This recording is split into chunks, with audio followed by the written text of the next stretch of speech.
Maman d'ici et d'ailleurs, bienvenue sur Mamelle, le podcast nourricier qui voyage au cœur de la maternité. Célébrer l'enfantement, honorer toutes les histoires de mères à la fois singulières et universelles. Explorer les mystères qui entourent la naissance des origines à aujourd'hui. Se reconnecter avec la nature pour renouer avec sa vraie nature. Voilà l'essence de Mamelle.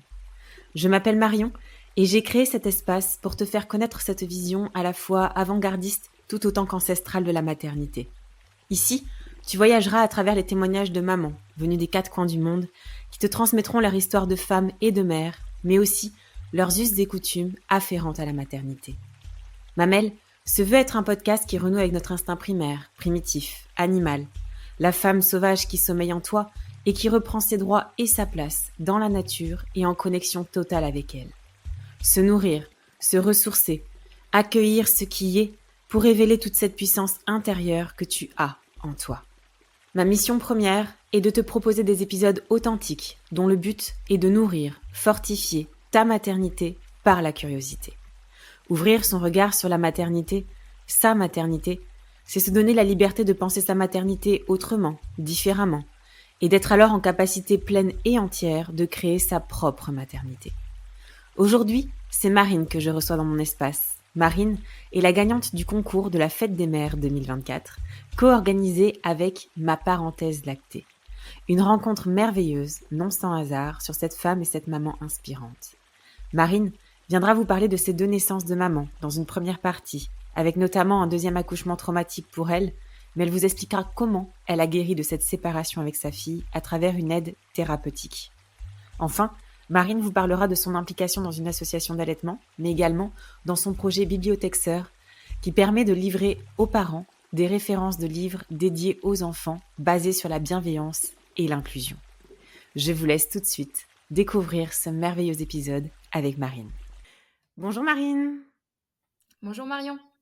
Je suis vraiment ravie de t'avoir aujourd'hui à mon micro. C'est une rencontre qui est due en tout cas, à mon sens, au hasard et je suis agréablement surprise en tout cas de te découvrir puisque tu as remporté le concours de la Fête des Mères de cette année 2024 que j'avais organisé avec Ma Parenthèse Lactée.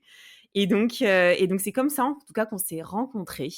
Alors non sans hasard, je vais le dire, parce que c'est vrai qu'après quand tu t'es dévoilée en tout cas et que tu m'as en tout cas un petit peu ouvert les portes de ta maternité pour m'expliquer un petit peu ta propre naissance en tant que maman, effectivement, tu avais toute ta place parmi toutes ces mamans pour pouvoir venir déposer ton histoire, une partie de ton histoire, une partie de ta maternité à mon micro. Et donc voilà, je suis vraiment ravie en tout cas de pouvoir te laisser cette place dans cet espace. Et sans plus tarder, en tout cas, on va faire connaissance et je vais te laisser te présenter brièvement avant de rentrer dans le vif du sujet qui est ta maternité. Merci beaucoup Marion pour l'invitation. Je suis aussi hyper contente d'être là parce que j'adore ce que tu fais, j'adore ton podcast. Donc Merci. voilà, c'est un petit peu un honneur pour moi de pouvoir déposer là mon histoire et celle de mes enfants. Donc Ouais. voilà, je Merci. tenais à te remercier pour tout ce que tu fais. Pour me présenter, je m'appelle Marine, j'ai 31 ans.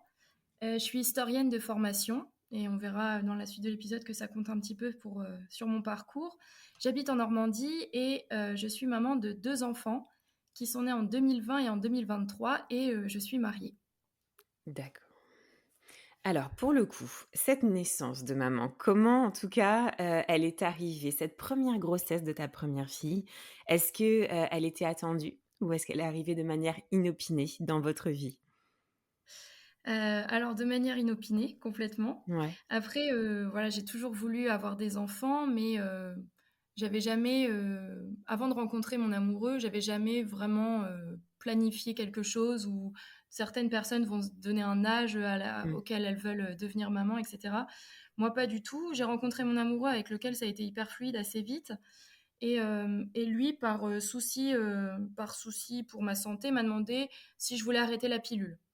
Donc Ouais. c'était déjà un premier pas, on va dire, vers la marche pour avoir des enfants. Mais Ouais. voilà, on voulait aller au Canada. On avait obtenu notre permis vacances-travail en 2020.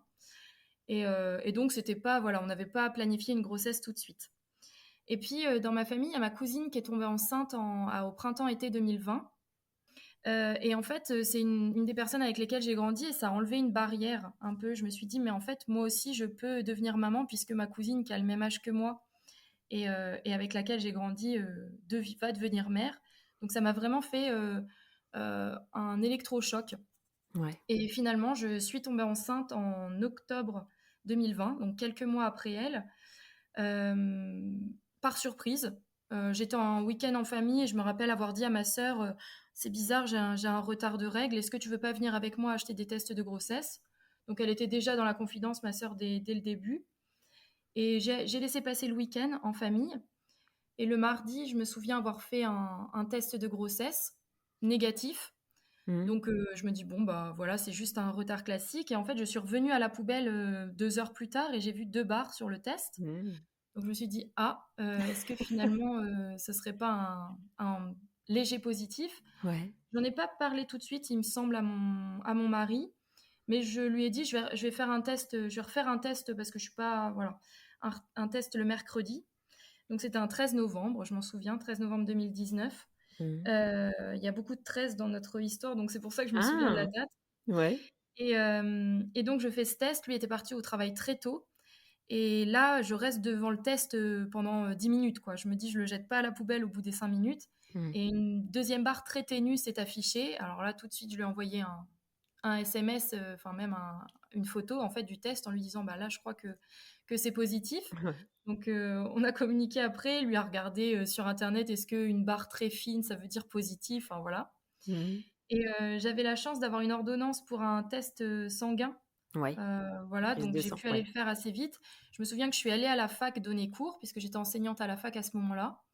Et j'étais mais complètement sur une autre planète. C'est-à-dire que j'étais face à mes étudiants en me disant, mais ma vie va changer. Enfin voilà, je sentais vraiment quelque chose de nouveau. Et je ne saurais pas trop l'expliquer, mais j'étais complètement ailleurs. Ouais. À la fin de mes cours, je suis partie, alors que d'habitude j'aimais bien rester avec mes étudiants discuter. Là, je suis partie très vite au laboratoire faire la prise de sang.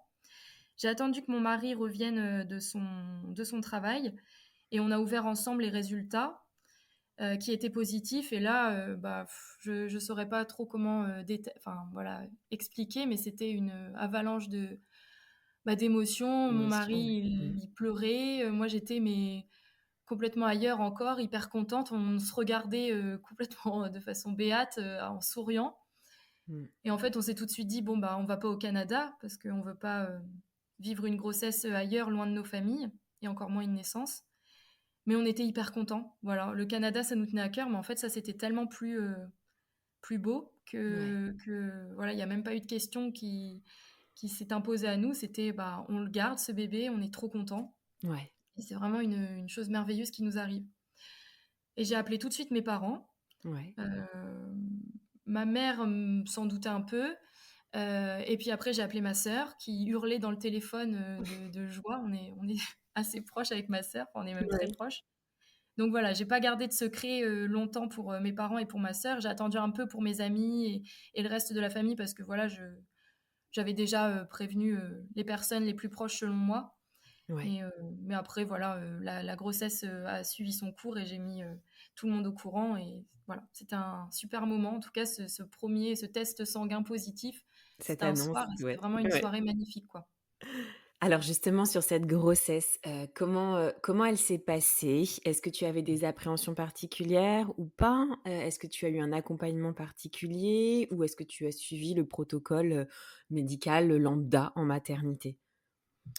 Alors, comme c'était pas vraiment planifié, enfin pas planifié du tout, j'avais pas réfléchi, tu vois, je m'étais pas renseignée, j'avais pas lu de livre sur la grossesse, l'accouchement Eh oui. Mmh, avant de mmh tomber mh. enceinte. Ouais. Et malheureusement, donc après cette première soirée et ces premières semaines idylliques, on va dire, où on se sent tout bizarre parce qu'on sait que quelque chose de très important va nous arriver, j'ai malheureusement fait de l'hyperémèse gravidique durant cette Mmh. grossesse. Ouais. Donc à partir de la fin, je dirais 3 semaines de grossesse, premier mois, je me suis mise à vomir Mmh. une dizaine de fois par jour, voire plus, parfois moins, mais souvent C'est plus. énorme, ouais. Mmh. Et donc très vite, j'ai été alitée, je pouvais plus m'alimenter, je pouvais plus boire. Donc j'étais un peu en mode survie. Mmh. Et alors dans mon malheur, je m'y attendais parce que ma maman a fait ça aussi de l'hyperémèse gravidique pour ses 2 grossesses. Ouais. Donc, j'avais un exemple de femme enceinte, qui a été très malade et tout le monde en Mmh. parle dans la famille encore de ma maman, enceinte de moi, puis de ma sœur. Donc je m'y attendais un peu, mais je Ouais. pensais pas que ça allait être aussi violent. C'était vraiment une claque, Ouais. de passer d'un état, d'euphorie à un état où on a l'impression de plus pouvoir rien faire. Enfin, c'est même pas une Mmh. impression, c'est que C'est mon mari partait au travail, il me faisait, un bol de blédine, tu sais, de bouillie pour bébé ouais. et je le mangeais, en une journée. J'arrivais à avaler que ça, je faisais petite cuillère par petite cuillère. J'étais obligée de me mettre dans le noir parce que en fait, les mouvements de la télé ou même d'un livre, ça me faisait vomir. Mmh. Donc j'écoutais des podcasts, des Ouais. podcasts et des livres lus et ça a duré assez longtemps quand même. Ça a duré, 2 mois et demi comme ça, Ouais. avant que j'ose en parler parce qu'en fait, j'avais un suivi de grossesse classique, donc j'allais voir une sage-femme tous les mois et je lui disais que je vomissais beaucoup et on voyait que je perdais du poids, mais en fait, je me retenais un peu, je bloquais un peu ma parole en disant que ça devait être normal. Donc elle percevait pas si la patiente en face d'elle n'est pas transparente, c'est difficile pour un Bien professionnel de santé sûr. de Mmh. percevoir. Ouais. Et je lui disais: «Bah oui, j'ai des nausées, oui, je vomis beaucoup, mais voilà» et en fait, j'atténuais à chaque fois mes symptômes et donc elle a pas mis de mots sur cette, pathologie Mmh. qui est une pathologie Ouais. et c'est ma médecin traitant finalement parce qu'à un moment vraiment mon mari m'a dit: «Mais ça peut pas continuer comme ça, je tenais plus debout». Donc il m'a emmenée chez le docteur, chez notre médecin traitant et elle m'a dit: «Là, ça peut plus continuer. Si vous arrivez pas à vous réalimenter d'ici une semaine, je vous fais hospitaliser». Ouais. Parce que vous allez être déshydraté, parce que vous avez perdu trop de poids, parce que c'est dangereux pour vous. Mais on va essayer un traitement quand même qui s'appelle le Donormil, Ouais. voir si ça peut pas bloquer les vomissements et vous permettre de vous réalimenter un peu. Directement sortie du cabinet, je suis allée acheter ce médicament et ça a bien marché sur moi. Alors je sais que certaines patientes atteintes d'hyper-MS gravidique, malheureusement, il n'y a aucun traitement qui fonctionne pour elles. Moi, j'ai la chance dans ce malheur d'avoir des traitements efficaces qui fonctionnent enfin, auxquels mon corps réagit. Et donc, après avoir commencé ce traitement, j'ai pu recommencer à manger D'accord. tranquillement. Pas des Ouais. grosses quantités. Et je continuais à perdre du poids, mais c'était moins. Voilà, il n'y avait plus de signes de déshydratation, il n'y avait plus de danger finalement pour ma santé. D'accord. Voilà. Pour mon bébé, il n'y avait pas de risque. Les bébés prennent ce dont ils ont besoin, Et oui. Mmh. même en cas d'hyperémèse gravidique. Ouais. Alors, il y a des stades, hein, mais à mon niveau, il n'y avait pas de danger pour le bébé.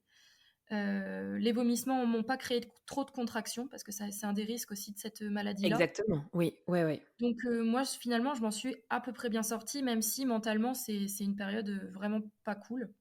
Ouais, justement, peut-être Marine, comment tu as ressenti justement cette grossesse? Parce que mine de rien, de la vivre ainsi, est-ce que tu as senti que ça t'a empêché de savourer, pleinement cette grossesse? Ah bah oui, oui, complètement. C'est sûr Clairement. que, Mmh. bah, voilà, je te disais en début d'épisode que ma Mmh. cousine est tombée enceinte, un peu avant moi. Elle, Ouais. elle était, radieuse, hyper en forme, magnifique. Enfin voilà, elle était la femme enceinte, rêvée finalement, tu vois? Avec une Ouais. belle grossesse, elle débordait d'énergie et moi à côté, j'étais, squelettique, blanche, vraiment, pas bien quoi. Ouais. Et nous avoir dans la famille côte à côte, ça faisait vraiment une différence énorme et on se disait: «Bon, bah, il y en a une qui profite et l'autre qui survit», on va dire, à sa grossesse. Ouais. Et même pour ma belle famille, c'est de me voir vomir, enfin voilà, c'était pas, je respirais pas ni la joie de vivre, ni la grande forme, on va dire. Donc Ouais. ouais, c'est pas quelque chose que j'ai super bien vécu et en même temps, il y a cette espèce de force vitale qui te dit qu'il y a un bébé qui grandit à l'intérieur, de ton corps et que ça va passer. J'avais Ouais. cet instinct-là de me dire, «C'est pas cool, ça va passer». J'ai pas fait de déprime comme certaines, mamans qui ont de l'hyper-MS gravidique peuvent faire. Oui. Parce que voilà, j'avais, mon mari qui m'aidait beaucoup, ma mère l'exemple de ma mère qui avait été très malade et je suis née en forme et à terme, tu vois? Donc je Ouais. me disais: «Il va se passer sans doute la même chose pour moi, ça va aller». Mmh. Voilà, on n'a pas pu faire de baby moon comme certains couples font, on n'a pas voilà, mon mari a essayé de m'emmener un peu, à droite à gauche, mais à chaque fois c'était, je luttais pour tenir. Voilà, on n'a pas pu faire une tournée des Grands-Ducs pour annoncer la grossesse, montrer Ouais, que bien c'était sûr. super. Bah oui, Mais bon. j'imagine. Ouais. Mmh. Alors justement, est-ce que tu avais un projet de naissance? Alors tu l'as dit, tu avais pas eu le temps en tout cas, de t'informer, sur, peut-être, les différentes façons dont on peut donner naissance. Est-ce Mhm. que tu avais un projet de naissance déjà? Ou, est-ce que tu t'es laissé en tout cas mener par le flot, du parcours, médical, dans lequel tu étais? Je dirais que je me suis un peu intéressée dès que j'ai appris la grossesse au fonctionnement du corps des femmes lorsqu'elles accouchent et de la naissance, etc. Mais on était en plein Covid Ouais. et tous les cours de prépa à la naissance, on voulait faire de l'aptonomie par exemple. Mmh. Et bah ça, tout a été annulé à cause des confinements. Eh oui. Donc on a un peu appris par nous-mêmes. Je me suis renseignée par moi-même un peu seule. Et j'avais pas de projet de naissance très défini, si ce n'est que je voulais juste respecter au maximum mon bébé, c'est-à-dire qu'on nous sépare pas, pouvoir le mettre au sein assez vite, voilà, des choses très classiques, mais j'étais Essentiel pas pour encore toi? sur la Mmh. physiologie pure. Ouais. Mmh. J'avais pas de volonté spécialement d'accoucher sans péridurale. Je m'étais pas posé la question. Je me disais on verra le jour J. Déjà parce que je connaissais absolument pas les douleurs ou les sensations de l'accouchement. Donc je voulais pas faire de plan sur la comète et en plus voilà, j'avais pas de sage-femme avec lesquelles échanger à cause des confinements. Donc Ouais. plutôt laisser porter et j'ai eu une expérience une fin de grossesse. Alors je te disais début de grossesse hyper MS gravidique jusqu'au 4e ou 5e mois et au 7e mois, j'ai fait une menace d'accouchement prématuré. Donc j'ai été hospitalisée. Ouais. Et là, tout est devenu très médical et en fait, je me suis, dit que j'avais plus trop, je me suis un peu censurée, j'avais plus trop mon mot à dire et que l'important, c'était de garder mon bébé le plus longtemps possible, dans mon ventre pour pas qu'il naisse prématuré. Mais j'avais pas, voilà, je me dis enfin, je faisais confiance, aux équipes médicales et j'osais plus trop imposer ma façon de Ouais. voilà, parce Mmh. que je maîtrisais plus, en fait, j'avais l'impression de plus Bien sûr. maîtriser avec cette menace Ouais. d'accouchement prématuré. Ouais. Et cette hospitalisation enfin voilà, qui est un peu, c'est difficile, c'est un peu traumatisant d'être enfermé Mmh. dans un hôpital sans le droit de visite parce que c'était le confinement. Mon mari Mmh. avait le droit de passer 1 heure par jour et encore, on avait un peu bataillé pour.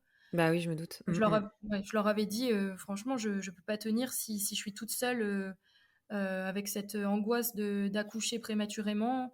J'ai pas d'enfant, je connais pas l'accouchement, voilà. Donc à la fin, c'était complètement du lâcher prise et je me suis plus du tout intéressée à l'accouchement, mais vraiment plutôt à survivre et à garder mon bébé le plus longtemps possible Bien sûr. dans Mmh. mon ventre. Ouais.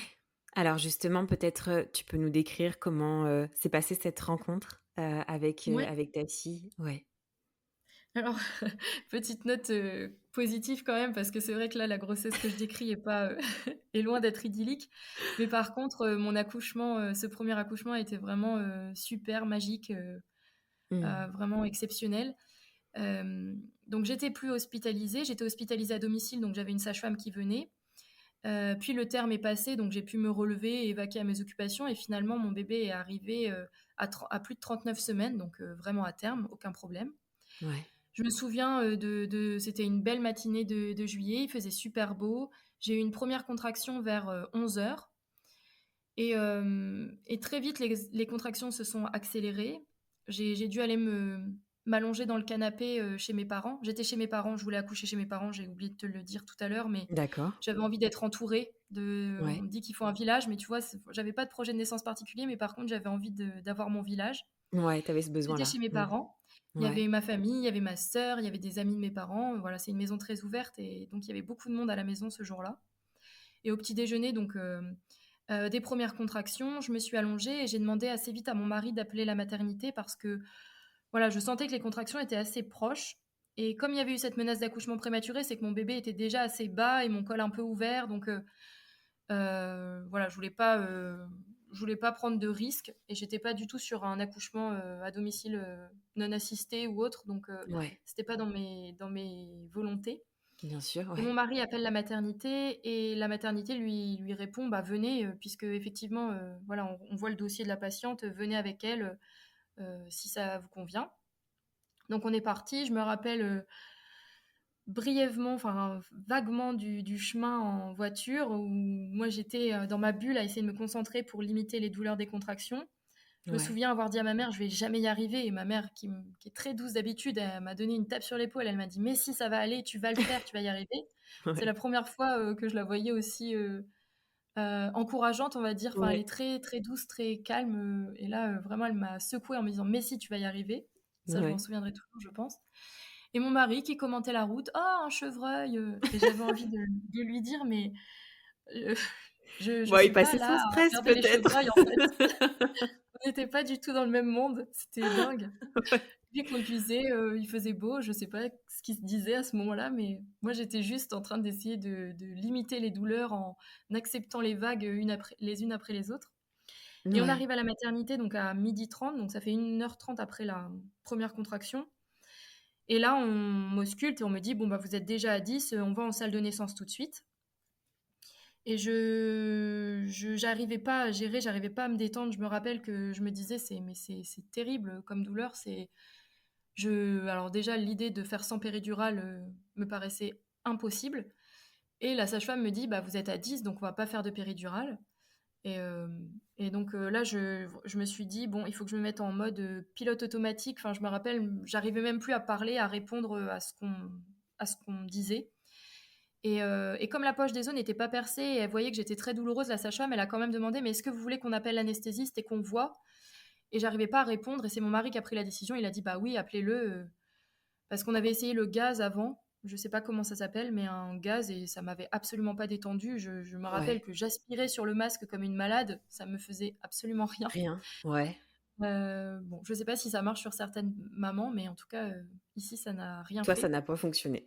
Pas du tout. Mais je pense que j'étais pas assez détendue, pas assez préparée. J'avais pas du tout, ouais, préparé ça. Pour moi, c'est pas que j'y allais la fleur au fusil, mais je pense que j'avais minimisé l'intensité de ce que c'était. Donc l'anesthésiste arrive et il me fait une péridurale que mon mari avait accepté, mais bon, voilà, je m'étais pas opposée non plus. J'étais tellement dans ma bulle que je me laissais porter, encore une fois.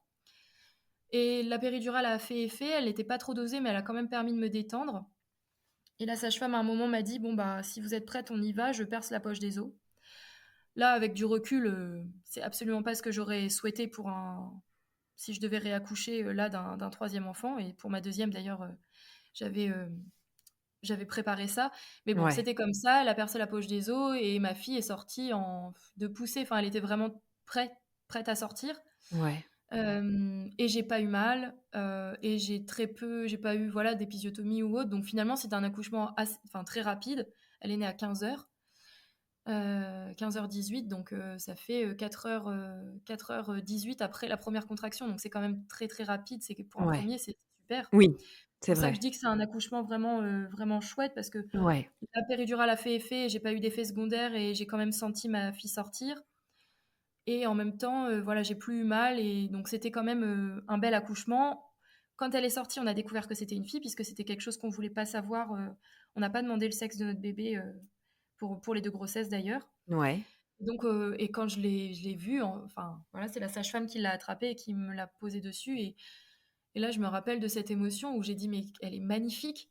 Et je me suis mise Mmh. à pleurer et ça a vraiment Ouais. été un coup de foudre immédiat. Je sais que c'est pas le cas tout le temps, mais là, Ouais. pour elle, ça a été, enfin, vraiment, c'est indescriptible l'amour Ouais.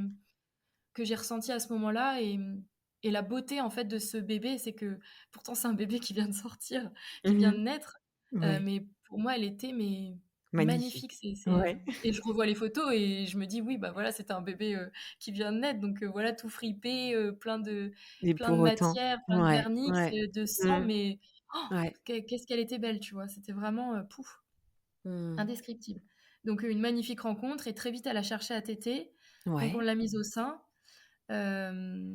Il n'y a pas eu de clampage du cordon tardif ou autre parce que j'étais pas informée. D'accord. Mais malgré tout, ça reste, tu vois, une très belle naissance Bien selon moi sûr. Oh oui, euh, oui. et une super belle première expérience. Ouais. Même si aujourd'hui, maintenant que je suis informée, que j'ai écouté plein de choses et notamment tes podcasts, enfin, tu vois, que Mmh. j'ai lu plein de livres, je sais que c'est pas l'idéal, ni pour le bébé ni pour la maman, mais c'était quand même un accouchement presque de rêve pour une Je première pense, oui, expérience et Marine. vraiment Puis tu sais, il y a toujours plus, il y a toujours, je bien pense que là, sûr. ce que tu viens de décrire, en tout cas, c'était votre idéal et Oui, de ce que tu en ressors, les mots restent magnifiques, beaux, merveilleux accouchement donc restons là-dessus, tu vois? Enfin, oui. c'est sûr que Mmh. on peut toujours après, penser, voilà, avec les informations et tout à droite et à gauche, mais là, effectivement, de ce que tu décris, c'était vraiment une bulle de douceur et de bonheur Oui. donc ça, c'est magique. Et alors, est-ce que cette bulle justement de douceur et de bonheur, a continué, au cours de ton premier postpartum? Oui, ouais, vraiment, déjà, j'avais demandé, à mon mari si ça le dérangeait pas de rester un peu, chez mes parents, Ouais. pour avoir ce village et Mmh. donc on est rentrés de la maternité chez mes parents. Donc le séjour à la maternité s'est hyper bien passé. Mon mari pouvait dormir sur place, ce qui est Ouais. parce qu'en fait, voilà, c'était une naissance en juillet, c'était un moment où ça se réouvrait un peu avant le deuxième confinement. Ouais. Donc on a eu la chance de pouvoir rester ensemble tout le temps, tous les 3. Et puis quand on est rentrés, mes parents étaient là, donc on avait, des visites, mais pas à gérer toute la logistique des visites qui peuvent épuiser les jeunes parents. Ouais. On n'avait pas à faire à manger, on n'avait pas à faire le ménage.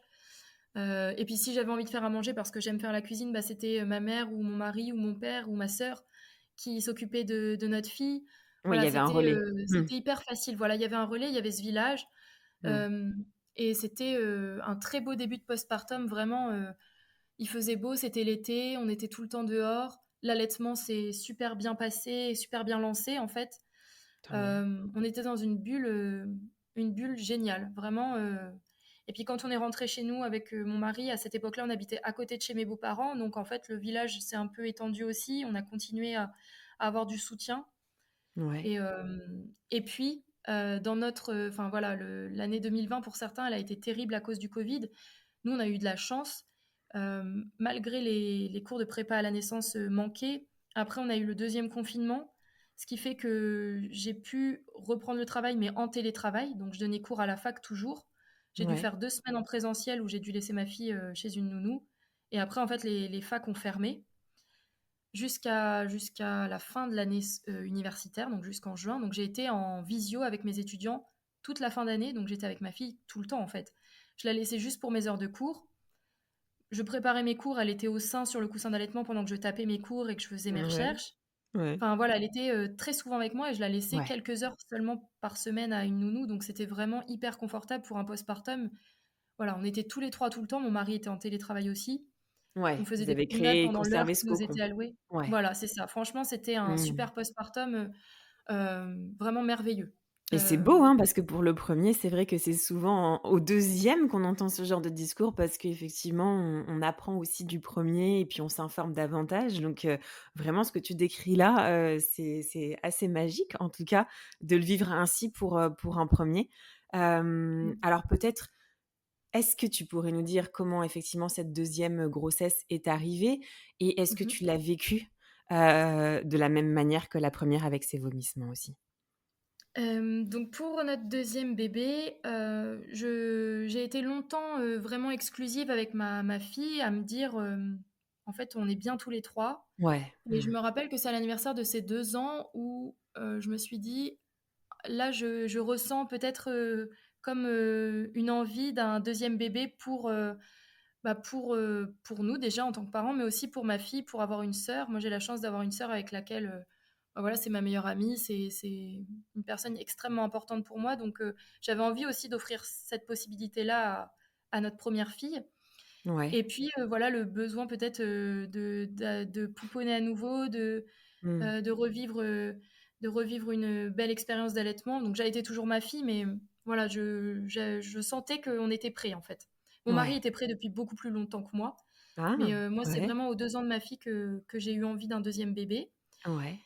Je venais de commencer enfin, donc ma fille a eu 2 ans en juillet et j'ai commencé un nouveau travail parce que j'ai quitté l'université, pour Ouais. plein de raisons. Bref, c'est pas le sujet, mais j'ai commencé un nouveau travail en septembre et qui me plaisait beaucoup et j'étais Ouais. un peu tiraillée entre est-ce qu'on lance le projet bébé ou est-ce que je me mets à fond dans ce nouveau travail et je me suis dit que, bah, normalement, on n'avait pas à choisir et que voilà, je pourrais essayer d'allier les 2.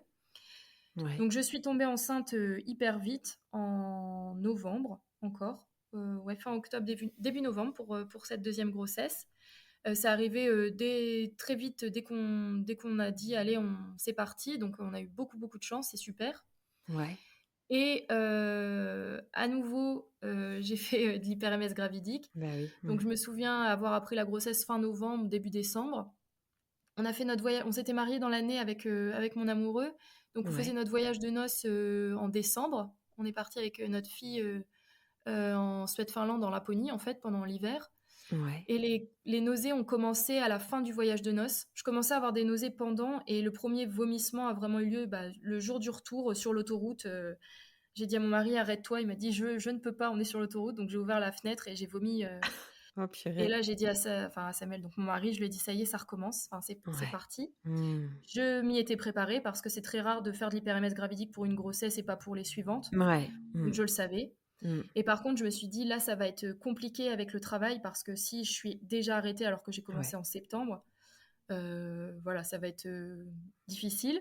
Donc là, cette fois, je suis allée chez ma sage-femme et mon médecin traitant avec les mots, c'est-à-dire que j'ai dit: «Je fais de l'hyper-MS gravidique», des mots qui n'avaient pas été posés pour la première grossesse.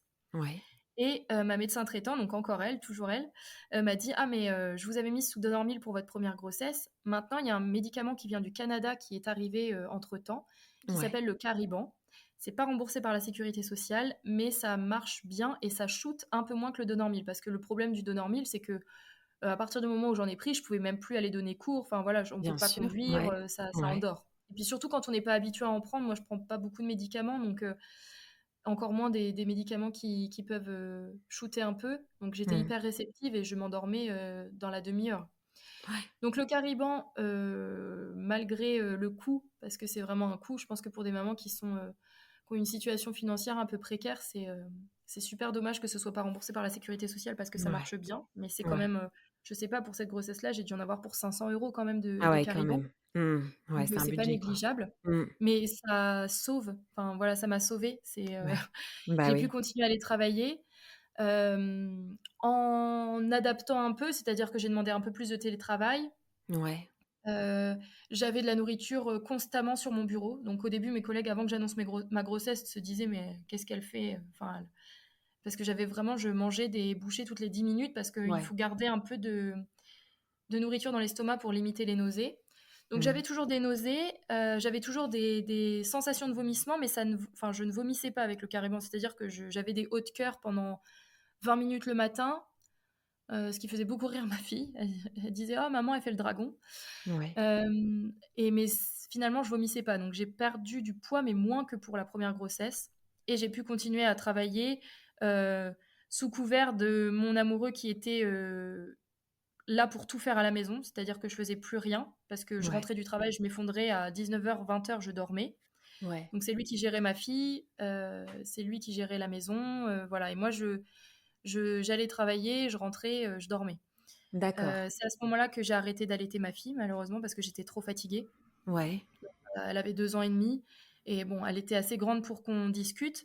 Je lui ai dit que voilà, c'était après qu'on lui annonce la grossesse. Je lui ai dit que le bébé me rendait malade, comme elle m'avait rendue malade, enfin, comme la grossesse m'avait rendue malade, c'était pas Ouais. les enfants qui me rendaient Ouais. malade, mais la Ouais. situation, et que j'étais trop fatiguée pour continuer à l'allaiter. Est-ce que ça lui allait ou pas? Et elle a mis un peu de temps à accepter. Donc je continuais, je voulais vraiment qu'elle soit quand même prête, je voulais pas la sevrer, du jour au lendemain. Ouais. Mais j'essayais d'espacer au maximum les tétés. Puis après, c'est son père qui l'a couchée, donc elle avait plus de tétés le soir. Et finalement, mes parents l'ont prise une semaine parce que c'était trop compliqué et j'avais une grosse semaine de travail. Ouais. Et c'est là qu'elle a été sevrée. D'accord. Voilà, en février. Donc j'étais à 5 mois de grossesse. D'accord. Euh, et j'ai été arrêtée assez vite, finalement, pour cette grossesse-là aussi. Je l'ai annoncé à ma chef, en lui disant que voilà, en plus j'étais super malade, que peut-être j'allais être arrêtée plus tôt parce que c'était compliqué. Ouais. Elle a été hyper bienveillante, quant à cette nouvelle-là. Elle n'a pas du tout mal pris ou autre. Ouais. Et j'ai été arrêtée vers avril parce que, encore une fois, menace d'accouchement prématuré. Ah, J'ai pu OK. me mettre en télétravail à 100%, pendant quelques semaines pour éviter d'être, à demi-traitement. Donc ça, c'est, D'accord. mon employeur qui m'a dit: «Si tu t'arrêtes totalement, tu vas perdre énormément en salaire. Donc, enfin voilà, on a trouvé un arrangement entre nous et bah, je leur suis hyper reconnaissante parce qu'ils auraient pu voilà, n'en avoir rien à faire, mais ils m'ont dit tu peux te mettre en télétravail, on te soulagera des grosses tâches et comme ça tu peux conserver une partie de Ouais. ton salaire, enfin, la Ouais. majeure partie de ton salaire. Et la fin de grossesse s'est bien passée parce que j'étais au repos finalement. Mais oui. Mmh. J'ai une nouvelle fois décidé d'accoucher chez mes parents pour avoir encore ce village et puis encore d'autant plus que quand on a un enfant déjà pour Et oui, bah, bien sûr. gérer le temps de l'accouchement, Ouais, ouais, qui était quelque chose qui m'inquiétait un peu. ouais, Et cette fois, je m'étais vraiment préparée. J'avais pu avoir des cours de préparation à la naissance avec la méthode Bonaparte pour accoucher sans ouais, péridurale. On ouais, avait fait des cours ensemble avec mon mari pour qu'il apprenne les points à solliciter pour soulager la douleur. ouais. Et puis même, on s'était briefé, on était devenu, enfin voilà, je lui avais dit, il faut qu'on soit une équipe. Oui, C'est-à-dire que moi, si je n'arrive pas à parler comme lors du premier accouchement, c'est toi qui fais mon pour rempart. le Tu dis relais, non ouais, pour la c'est ça. péridurale, Mmh. tu dis non pour percer la poche des os, voilà, tu dis que je veux accoucher le plus physiologiquement possible et je compte sur toi. Et il me disait, mais si t'as trop mal, et je dis, mais si j'ai trop mal, je saurais le demander à un moment. Ouais. Mais voilà, toi, je veux que tu sois mon rempart et Mmh. que tu fasses l'interface avec l'équipe soignante et et avec moi, en fait, enfin, que tu sois vraiment le lien. Sachant Mmh. qu'on s'était renseigné pour accoucher à domicile et qu'il n'y a pas de sage-femme qui le fait là où j'habite. Donc voilà, j'avais abandonné vite le projet, mais je m'étais dit, par contre, je veux un accouchement physiologique, je veux accoucher sans péridurale et je veux essayer de revivre un moment magique comme pour la première, mais voilà, avec cette physiologie en plus. Ouais. Alors pour le coup, pour cet accouchement et cette rencontre, je sais qu'elle a été bien différente de la première. Est-ce que tu peux Oui, nous la décrire? oui. Alors l'accouchement, donc je te disais menace d'accouchement prématuré Bah oui. Mmh. et finalement ma deuxième fille, donc on ne savait pas que ça allait être une fille non plus, mais est née le jour du terme, le jour de son terme. On a eu une visite classique le jour du terme à la maternité. La sage-femme m'a demandé si elle pouvait m'ausculter et j'avais envie de savoir en fait parce que j'avais pas envie d'être déclenchée. Ouais. Donc je l'ai laissé regarder et elle m'a dit «Oh bah, votre col il est hyper favorable, franchement, enfin voilà, l'accouchement va avoir lieu sous peu, je pense, Ouais. enfin d'après elle. Ouais. Par contre, elle trouvait que c'était très liquide et elle m'a dit est-ce que enfin voilà, je vais vous faire le test pour savoir si la poche des os n'a pas été percée parce que Ouais. je trouve que voilà, on a la sensation qu'il y a du liquide amniotique présent. Et effectivement, la poche était percée, donc le protocole à l'hôpital, c'est de rester à la maternité pour éviter toute infection. Et Ouais. d'ailleurs, j'ai dû recevoir des antibiotiques aussi. Mmh. OK. Donc elle m'a installée dans une salle de naissance. J'ai un peu bataillé, bon, je passe, mais pour avoir la salle nature. Ouais. Et on m'a fait remonter en chambre en me disant, bah voilà, la salle nature vous est réservée. Vous pouvez remonter en chambre parce qu'on ne sait pas si l'accouchement va avoir lieu d'ici 1 heure ou d'ici 12. Donc Et oui. remontez en chambre. On va vous apporter à manger et puis quand vous êtes prête, enfin quand vous sentez que c'est parti, bah, vous nous appelez et puis on vous accompagne. Ouais. Donc je suis remontée en chambre, mon mari était avec moi et puis donc c'était l'après-midi, il m'a dit bah, je rentre pour voir notre première fille. Redis-moi et je reviens te voir dès que tu sens que c'est imminent. Et il est revenu pour dîner avec moi le soir, j'avais absolument rien.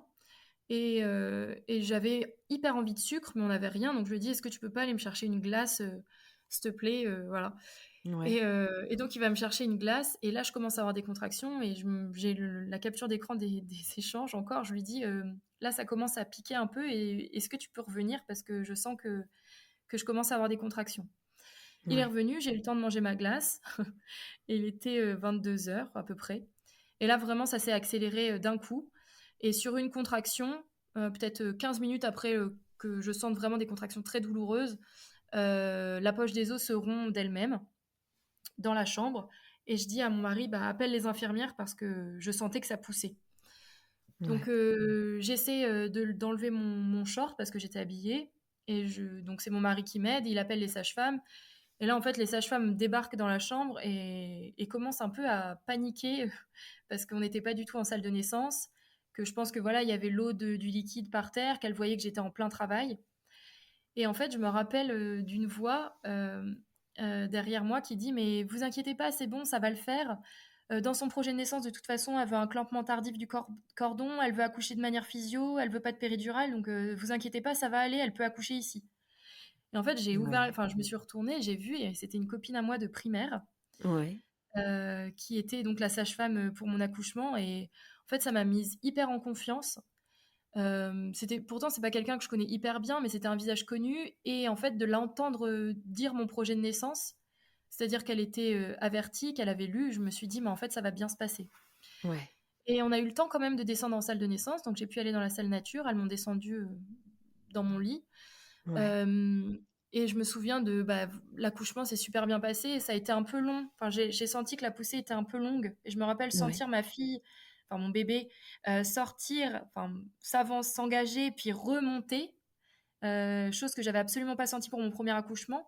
Mais en fait, elle m'a expliqué, la sage-femme, donc qui s'appelle Marine aussi, pendant Ouais. l'accouchement, que c'était complètement normal. Elle me disait, c'est normal, là, il faut que le bébé s'engage, mais il faut que tu arrives à le bloquer à un moment, si tu peux, pour qu'il ne remonte plus.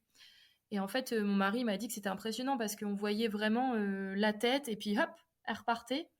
Ouais. Et donc, ça a été... finalement, les contractions, c'est les mêmes que pour mon premier accouchement. Et la seule douleur vraiment que j'ai eue, c'était ça, c'était cette remontée du bébé dans le ventre où je sentais ses jambes remonter en fait. Mmh. Après, j'ai réussi à bloquer le bébé et donc là, tout le monde m'a encouragée, enfin l'auxiliaire de puère, la sage-femme et mon mari. Et puis sur une dernière poussée, j'ai senti ce fameux cercle de feu, mais qui était pas si terrible finalement. Enfin vraiment, c'est Ouais. pas la douleur, ça n'a pas été une douleur extraordinaire de mon côté. Mmh. Et puis donc le bébé est sorti, c'est mon mari qui l'a attrapé. On a vu que c'était une fille. Je l'ai vue et j'étais hyper émue aussi. Mais en fait, j'ai vu qu'elle était, enfin voilà, elle faisait pas trop de bruit, elle ronronnait un peu, comme si elle avalait de la glaire. En fait, puis elle était bleue. Ouais. Donc la sage-femme, je me rappelle, a demandé à mon mari si, donc elle me l'a donné quand même. Mon mari me l'a donné. Puis après, elle m'a dit, Marine, est-ce que je peux reprendre ta fille? Félicitations, mais là, je trouve qu'elle est un peu bleue. Et donc, je me rappelle qu'elle l'a frictionnée en me disant, allez, poupette, vas-y, allez, il faut que tu respires, là, il faut que... Et en fait, elle a jamais vraiment respiré à partir de ce moment-là, Ouais. à ce moment-là. Donc, elle m'a dit, je suis désolée, il faut que je clampe, il faut que je l'emmène, il faut qu'on Eh l'aspire. oui. Mmh.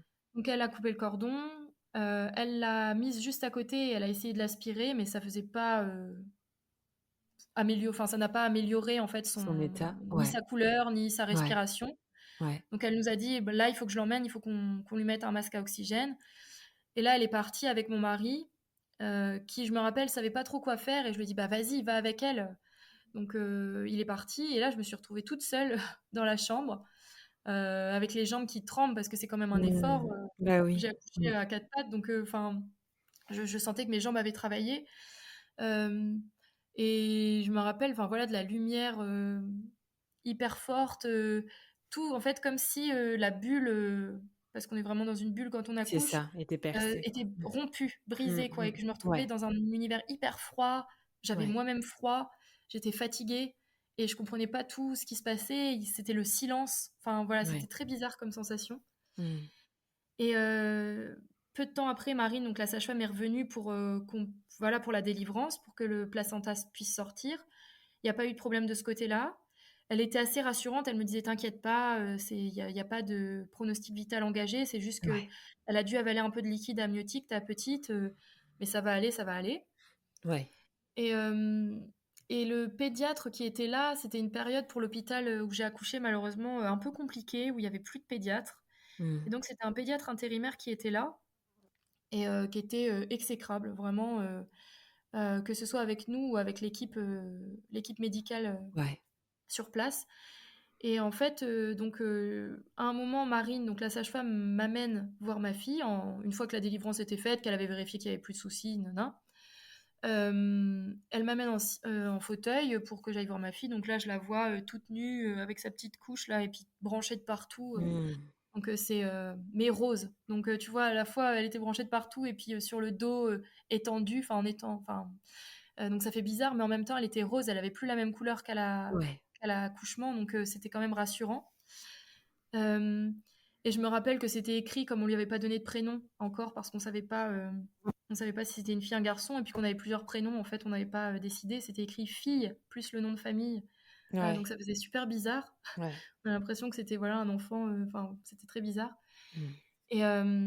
Et donc j'avais juste envie, c'était de la prendre, tu vois, Bah oui, je me doute. Mmh. de la coller contre moi et là je pouvais juste tenir sa main et j'essayais de lui parler.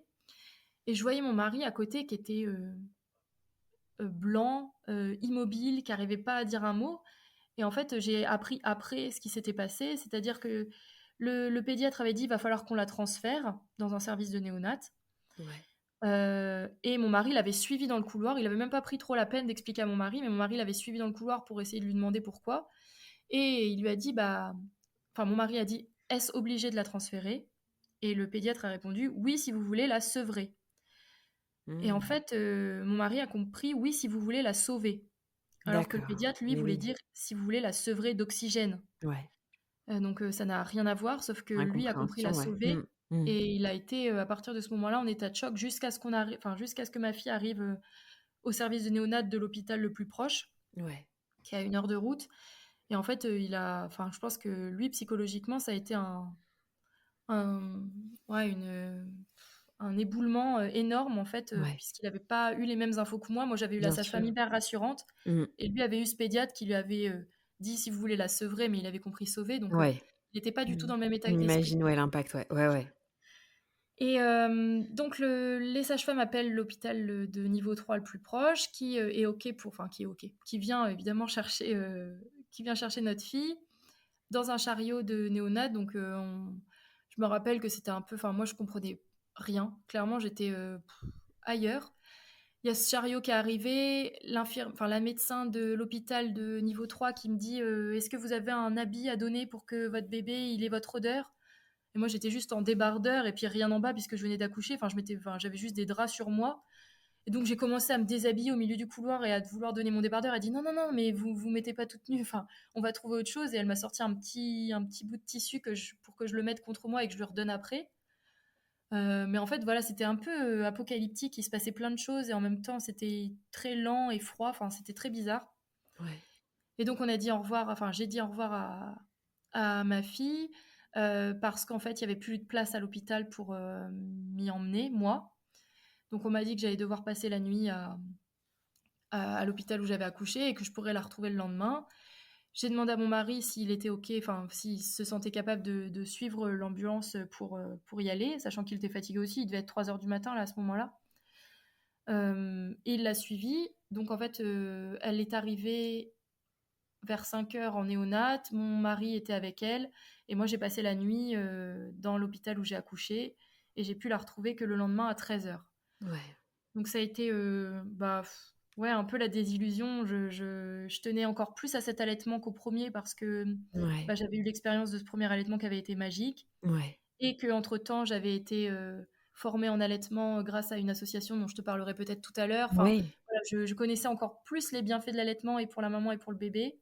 Ouais. Et c'était encore plus une volonté, tu vois, Ouais. de faire cet été d'accueil, de faire du pot à pot. Et en fait, tout ça n'a pas pu avoir lieu. Ouais. Donc ouais, ça un peu psychologiquement, pardon, Ouais. parlant, compliqué. Le lendemain, par contre, donc mon mari a tenu pour dire ma femme veut allaiter, ma femme veut allaiter, donc on lui donne pas de bib. Et Ouais. l'équipe de néonat a été super parce que, enfin voilà, c'est une équipe hyper hyper au point et hyper enfin, soutenante, je dirais, pour les parents. Euh, et donc, euh, et donc enfin, l'équipe a respecté ce souhait. Et quand je suis arrivée vers 13 heures, on l'a mise au sein et ça s'est bien passé. Mais malheureusement, elle avait une infection encore en plus, qui est Ouais. peut-être, on ne sait pas si c'est l'infection qui a créé la détresse respiratoire ou la détresse respiratoire qui a créé l'infection. Ah, ouais. Mais en tout cas, ça a créé une faiblesse chez elle qui fait qu'elle n'a pas tété efficacement avant J5, on va dire, J4, D'accord. J5. Ouais. Mmh. Donc, s'est lancé un parcours un peu du combattant. Déjà pour combattre l'infection, elle était en néonate, donc elle avait des antibiotiques. Et pour moi, lancer la montée de lait et l'allaitement.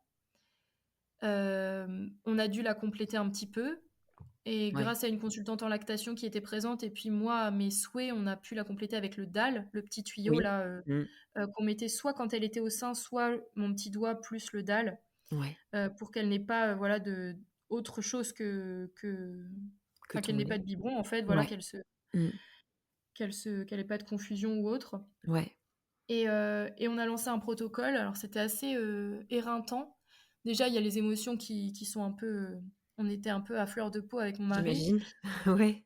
Et en plus, il avait fallu mettre en place ce protocole pour la montée de lait et puis pour qu'elle elle grossisse parce qu'elle avait perdu beaucoup de poids et dû à la séparation et dû à l'infection. Et donc, toutes les 3 heures, il fallait qu'on la pèse avant la tétée et après, qu'on complète avec ce qui manquait, Ouais. que je tire mon lait, que j'aille donner le lait au frigo de néonat pour la prochaine tétée. Et en fait, ça toutes les 3 heures. Donc, autant dire que j'avais 20 minutes de pause entre bah, l'installation, enfin voilà, la pesée, la tétée qui pouvait durer 45 minutes, 1 heure. Le fait de tirer mon lait après, nettoyer tout, aller donner au frigo pour la néonate. Enfin, et donc j'avais 20 minutes de pause à chaque fois pour essayer de dormir. Et ça a duré 48 heures, ce protocole-là. Autant dire qu'à la fin, j'étais complètement KO. Ouais. J'imagine. Mais ça a Mmh. fonctionné. J'ai eu une montée de lait. L'équipe aussi nous a fait confiance parce qu'ils étaient au courant que j'avais allaité 2 ans et demi, ma plus grande. Je sais pas si s'ils nous auraient laissé sortir, elle est sortie à J6 ou J7, s'ils nous auraient Ouais. laissé sortir aussitôt, si on n'avait pas eu une expérience d'allaitement précédente. En tout cas, voilà, ça s'est quand même bien mis en place. C'était une petite guerrière. Je pense elle voulait aussi sortir et qu'on retrouve sa grande sœur, qui était venue nous voir en néonat, heureusement. Mais voilà, c'était assez sport. Et je me rappelle que j'étais en état de stress, c'est-à-dire que j'avais le cœur qui battait très vite, hyper souvent. C'était vraiment pas un séjour idyllique comme on a pu vivre pour notre première fille. D'accord. Bah oui, Mais je me avec doute. Oui. cette espèce de rage, et tu sais, cette volonté de vouloir mettre en place l'allaitement, sortir, retrouver notre premier bébé, Bah enfin notre oui. premier enfant. Mmh. Mmh. Et puis, on a eu la chance, vraiment, et là, je les remercierai jamais assez, de tomber sur une équipe hyper compréhensive, Ouais. vraiment formée pour soutenir la parentalité et les parents en général, Ouais. et qui nous avait donné plein de petites astuces pour que le séjour à la maternité se passe le mieux possible. Et puis, on tombe sur des parents qui vivent des choses terribles aussi, parce que nous, Mmh. finalement, il n'y avait pas de pronostic vital engagé pour notre fille. C'était, Ouais. certes, ça a été dur, mais on était à côté de situations bien plus graves, et donc ça Mmh. fait relativiser aussi. Oui. De se Ouais, dire que ouais. nous, voilà, elle a juste eu besoin d'oxygène pendant quelques heures, qu'elle a une infection, mais que les antibiotiques existent et qu'elle va s'en sortir, à côté d'extrêmes prématurés. Bon, là, voilà, sur le coup, c'est dur, mais ça fait relativiser aussi de C'est voir que sûr. Mmh. on Mais n'était pas du tout là. ça reste quand même une deuxième naissance, extrêmement éprouvante émotionnellement et aussi physiquement parce que j'imagine aussi que pour toi, physiquement, ça a dû être vraiment une sacrée traversée malgré la fin heureuse, j'ai envie de dire. Mais ça a dû Oui. être éprouvant et peut-être que c'est là où tu as pu, savourer aussi le réconfort de retourner chez ta maman peut-être après? Ouais. Ouais, notre retour à 3, donc pour retrouver, donc redevenir 4 finalement, puisque notre fille était Ouais, gardée par mes parents. ouais. Ça, c'était aussi rassurant puisqu'elle était gardée par mes parents et ma sœur. Mmh. Donc, on n'était pas du tout inquiets quant à sa situation à elle. Ouais. Mais vraiment, quand on est revenu, bah, tout le monde a été encore une nouvelle fois aux petits soins avec nous. On avait encore ce village autour de nous. On a pu savourer des moments à 3, à 4. Enfin, je me rappelle que mes parents ont emmené parfois ma grande à la mer parce qu'on n'habite pas loin de la mer, pour qu'on puisse aussi se découvrir tous les trois tranquillement, mon mari et ma deuxième fille. Parce que finalement, à l'hôpital, on n'a pas eu ce moment de découverte. C'était un peu, voilà, je te disais, un protocole pour qu'elle regrossisse. Mmh. Et c'était pas tranquille. Alors que là, vraiment, on a eu des moments au calme. Et finalement, malgré tout, le postpartum s'est hyper bien passé. Bon, là, elle va bientôt avoir 1 an, donc je pense que je suis encore en postpartum, mais Ouais. ça s'est quand même très bien passé. La seule chose, et on en a parlé lorsqu'on s'est téléphoné la Ouais. première fois, Ouais. c'est que j'ai ressenti après cet accouchement un espèce de blocage vis-à-vis de ma fille, dans le sens où je pouvais pas la laisser. J'avais beaucoup de mal à la laisser, je pensais tout Ouais. le temps à elle. Mmh. J'avais les émotions à fleur de peau quand je voyais une ambulance. Je me disais, est-ce que c'est un petit bébé qui part en néonat? Mmh. Alors qu'il y a mille autres raisons d'avoir une ambulance Mmh. sur la route. Et en fait, dès qu'on me disait, alors tu vas la faire garder, tu vas reprendre le travail, une montée d'angoisse énorme. Ouais. Même rien que d'aller sur le site, un site pour chercher une nounou Mmh. ou chercher un emploi, c'était, j'avais le cœur qui se mettait à battre et je me Ouais. suis dit pour ma santé mentale et puis pour celle de ma fille aussi, Mmh. il faut que je fasse quelque chose parce que voilà, je peux pas vivre avec cette angoisse-là, Ouais. elle a besoin de grandir, moi aussi j'ai besoin de pas de couper le cordon, c'est pas du tout ça, mais de pouvoir faire confiance à quelqu'un d'autre C'est et de ça. plus avoir peur constamment pour elle. Ouais. Parce que je pense pas que ce soit sain de toujours vouloir la couver et la protéger. En fait, j'avais tout le temps peur pour elle. Mmh. J'imaginais toujours le pire, c'est-à-dire que si elle était là-haut, avec son père, par exemple, je me disais: «Et si elle tombe de la table à manger?» alors Ouais. qu'il y a enfin voilà, si mon mari est avec, il va faire attention, il a jamais fait tomber notre première fille de la table à manger, Oui. enfin Ouais. mais j'avais Ouais. toujours ces images les pires possibles. Même si elle Ouais. était dans son lit en sécurité, je me disais: «S'il y a un bout de papier qui traîne et qu'elle le mange». Il y a Ouais. aucune raison qu'il y ait un papier dans le lit, mais Une voilà. très grosse charge, hein, pour toi aussi, hein, quand même, Ouais, je à pense que porter. ouais, Ouais. c'était peut-être un peu de l'hypervigilance ou Oh enfin, en tout oui. cas, c'est Ouais. Ouais. que c'était désagréable à vivre Ouais. et pour elle aussi, je pense, parce que voilà Mmh. et même pour ma première fille, parce Mmh. que je, j'ai eu une période où vraiment j'avais l'impression que je devais protéger ma deuxième fille et c'était un peu au détriment de ma première où j'avais Ouais. l'impression qu'elle était plus grande et qu'elle avait moins besoin de moi alors qu'elle a que 3 enfin, elle avait que 3 ans Ouais. et qu'un enfant à 3 ans a encore énormément besoin de ses parents, c'est Mmh. normal. Donc j'avais pas non plus envie de la mettre, sur le côté parce qu'elle est plus grande Ouais. et je sentais bien que voilà, il y avait un déséquilibre. Ouais. Donc j'ai pris contact avec la maternité qui a une psychologue, en Mmh. poste pour les parents Ouais. et on a lancé un protocole d'EMDR, Ouais. donc pour essayer de requalifier ce trauma. Donc elle a tout de suite dit que c'était Elle a un mis le mot traumatisme. dessus. Ouais. Mmh. Voilà. Elle m'a dit: «Il y a pas, enfin voilà, il y a pas de hiérarchie dans les traumatismes. C'est pas parce que votre fille va bien et que c'était pas si grave sur le plan médical que, émotionnellement parlant, ça ne peut pas être un trauma». Parce que Exactement. j'y allais Mmh. en me disant: «Mais est-ce que par rapport à des parents qui perdent leur enfant ou qui» mais elle m'a dit: «Il y a pas besoin d'hiérarchiser, c'est si vous, vous le vivez mal, il faut qu'on fasse quelque chose pour, que vous le viviez mieux et que» voilà. Elle était pas du tout enfin, elle a été hyper rassurante et a légitimé ma demande, en fait. Parce que j'y allais un peu, sans grande conviction en me disant qu'il y Ouais. avait sans doute beaucoup plus grave, mais elle m'a dit que pour avancer, c'était important de traiter ce traumatisme. Et donc on a fait, plusieurs séances de MDR et ça a été vraiment magique. Donc ça permet en fait de transformer un souvenir traumatique, donc qui est très lié aux émotions, en un souvenir, donc, mais qui est décollé des émotions. C'est-à-dire que maintenant, tu vois, j'ai là dans ce podcast et même quand on s'est eu au téléphone, j'arrive à te reparler de la naissance de ma deuxième fille sans trop d'émotion, Ouais. Ouais. alors qu'avant c'était impossible. C'est-à-dire que la première fois que je suis allée voir la psychologue, j'ai pleuré, mais toutes les larmes de mon corps en lui racontant ce qui s'était passé. Euh, et maintenant, voilà, elle a réussi grâce à sa technique, à cette technique de MDR, à faire que c'est un souvenir douloureux, certes, qui fait partie de moi et qui fera toujours partie de moi, Ouais. mais qui est décollé des émotions et qui m'empêche pas d'avancer. Donc, j'ai plus d'hypervigilance, Ouais. j'ai beaucoup moins peur pour elle. Là, tu vois, je suis en train de chercher un mode de garde et Ouais. enfin, j'ai plus d'angoisse, j'ai juste le stress de trouver la bonne personne, mais comme tous les parents.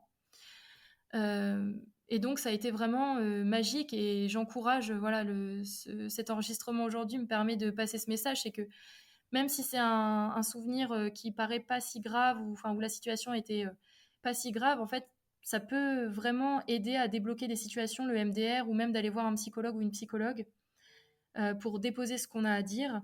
Déjà avoir un lieu de parole, sécure, c'est hyper important et puis pour réussir à passer outre un mini trauma, un gros trauma, enfin voilà. Ouais. Juste aller mieux pour soi et pour ses enfants ensuite. Bien sûr, de toute façon ça rayonne, hein. C'est forcé et en tout cas la démarche que tu as eue, elle est très belle et comme je te l'avais dit aussi en call préparatoire, c'est important aussi de pouvoir la transmettre parce que ça peut Mmh. donner effectivement, sur cette palette d'outils qu'on propose aussi à travers ce podcast et ben, des solutions à des mamans qui ont traversé ou qui traversent en ce moment même, ce que toi tu as pu, vivre, à travers ce que tu viens de nous décrire. Donc je trouve ça Mmh. vraiment très précieux que tu puisses livrer en fait, cet accompagnement, que tu as eu, cette thérapie.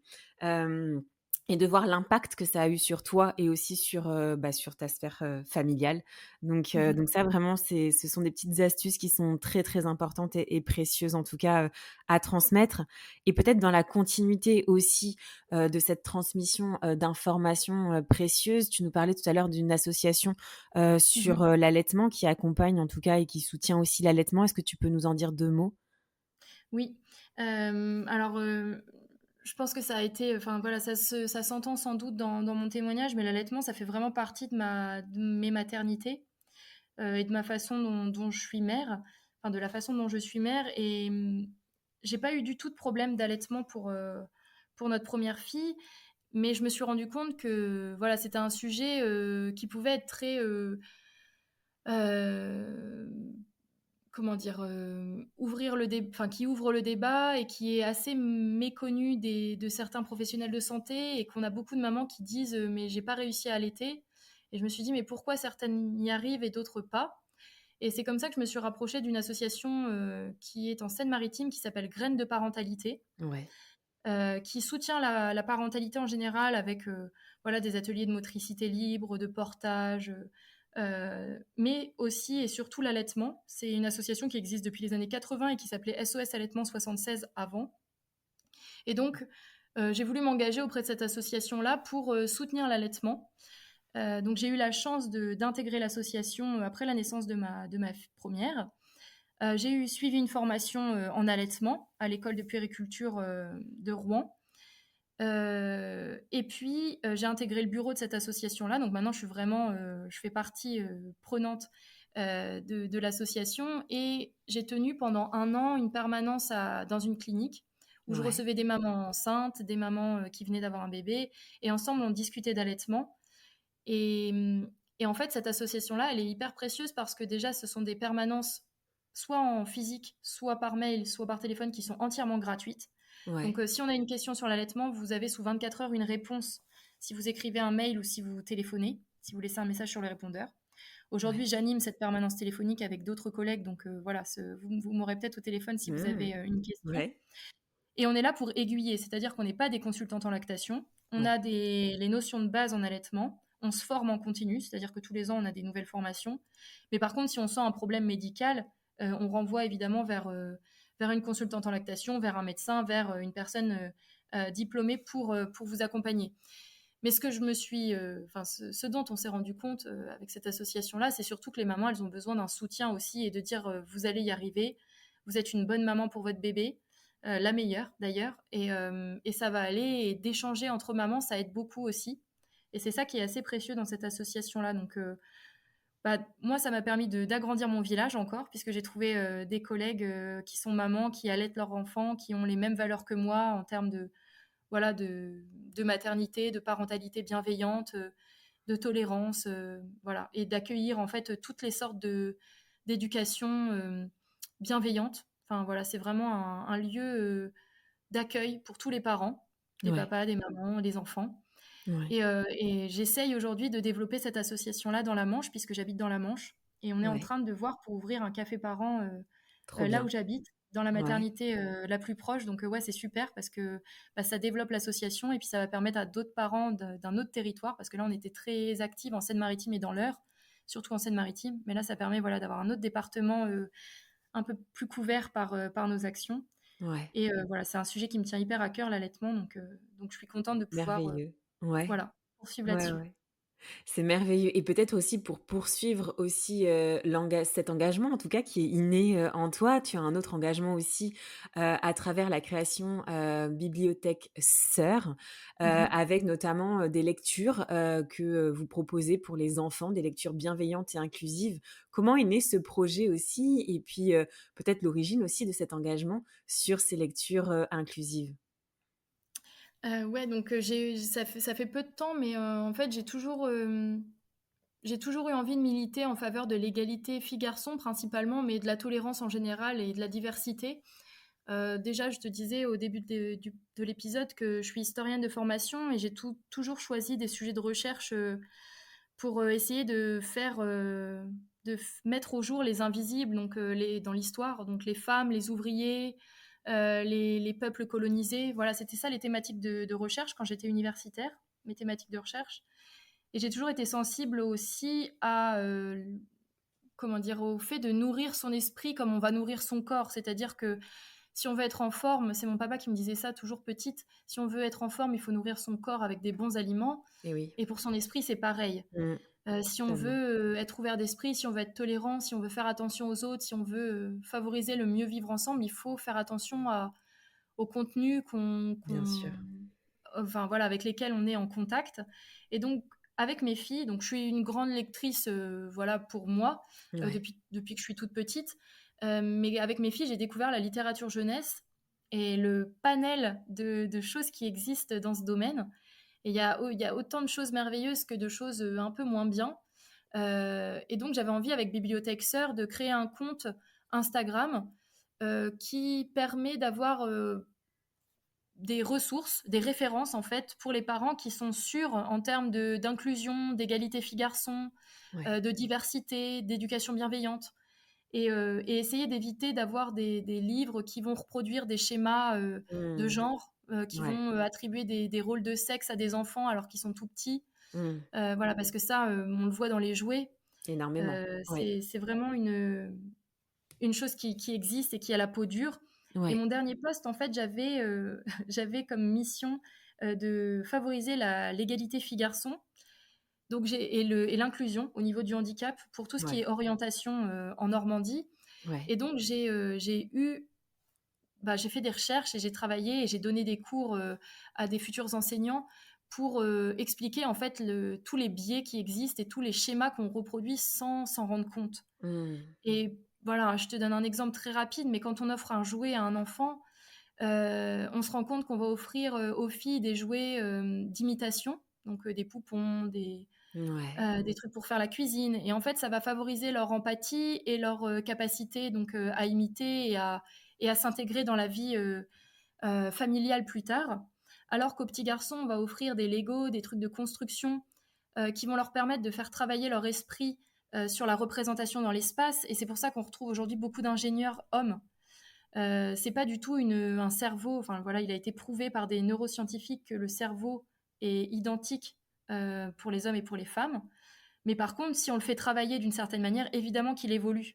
Et donc, si on Ouais. donne des jouets à des garçons qui vont leur faire travailler la représentation dans l'espace alors qu'on n'en donne pas à des filles, forcément, on va avoir des garçons qui vont s'orienter vers les filières scientifiques et qui vont devenir ingénieurs, et on va avoir plus de filles qui vont s'orienter vers le paramédical, le sanitaire et social, parce qu'elles auront travaillé cette imitation et cette empathie depuis le plus jeune âge. Donc voilà, enfin, avec ce compte-là qui est militant, hein, même s'il est militant sans être vindicatif du tout, enfin, c'est vraiment tout en douceur, j'avais envie de montrer qu'on peut donner à ces enfants des ouvrages où sont représentés les filles et les garçons comme des aventuriers tous les deux, Ouais. aventuriers, aventurières, où on voit des scènes d'allaitement aussi, parce que c'est assez Mmh. rare dans les livres, C'est vrai. euh, où on voit une diversité, parce que on est tous différents et c'est hyper important de cultiver sa différence et d'essayer de ne pas faire des enfants qui rentrent dans un moule parce que ce sont des Totalement. filles, des garçons ou parce qu'ils viennent de tel milieu social. Ouais. Donc voilà, c'était un peu ça l'objectif de ce compte. Et puis c'était aussi surtout partager une passion parce que vraiment j'adore les livres et j'adore Mmh. la littérature jeunesse et il existe plein plein de belles choses. Ouais. Donc c'était aussi ça l'objectif. C'est merveilleux et c'est une vraie, vraie mine d'or. En tout cas, voilà, moi je ne connaissais pas, je l'ai découvert aussi, grâce à toi et avec toi et vraiment j'invite en tout cas toutes les mamans, à aller faire un tour, sur votre compte, Instagram de toute façon que je relayerai en même temps, que la diffusion de cet épisode, bien entendu. Donc, vraiment merci en tout cas Marine pour cet échange. Je ne sais pas si, il y a quelque chose en tout cas que tu souhaiterais ajouter ou bien, simplement faire passer, un dernier message aux mamans qui nous écoutent. Bah, déjà te remercier hein, parce que je me rends compte que jamais j'aurais fait la démarche Mmh. de demander pour enregistrer un podcast. Mmh. Voilà, je sentais pas spécialement dans ce témoignage même si tous les témoignages Oh sont oui, intéressants, voilà, je oui. sentais pas quelque chose de novateur ou autre, mais en fait, ce que je trouve beau, c'est dans ce podcast, c'est la diversité de tout ce que tu proposes Mmh. et je me dis que voilà, si ça peut aider des mamans, cette question de l'EMDR, si Ouais. ça peut aider des mamans d'avoir parlé de l'hyper-MS gravidique comme un Mmh. passage pénible, mais qui finalement peut aboutir à des belles naissances, Totalement. voilà, ce sera gagné.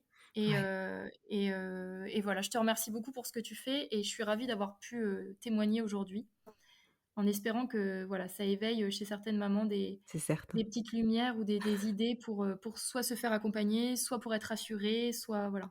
Mais vraiment, c'est certain et je suis vraiment ravie en tout cas que tu aies laissé ton empreinte, à mon micro et en tout cas cet échange, a été extrêmement, porteur, en tous sens du début à la fin, tant sur ta maternité que ce que tu viens de nous livrer là sur, les lectures, inclusives aussi pour les enfants. Vraiment, je trouve ça vraiment merveilleux et je suis ravie, de cet échange encore une fois, Marine et en tout cas, je te souhaite, une belle fin de vacances et au plaisir en tout cas d'échanger à nouveau avec toi et de partager, tout ce que tu transmets, avec autant de puissance et de passion. Donc vraiment merci Marine. Merci à toi Marion, c'était vraiment super. À bientôt. À bientôt.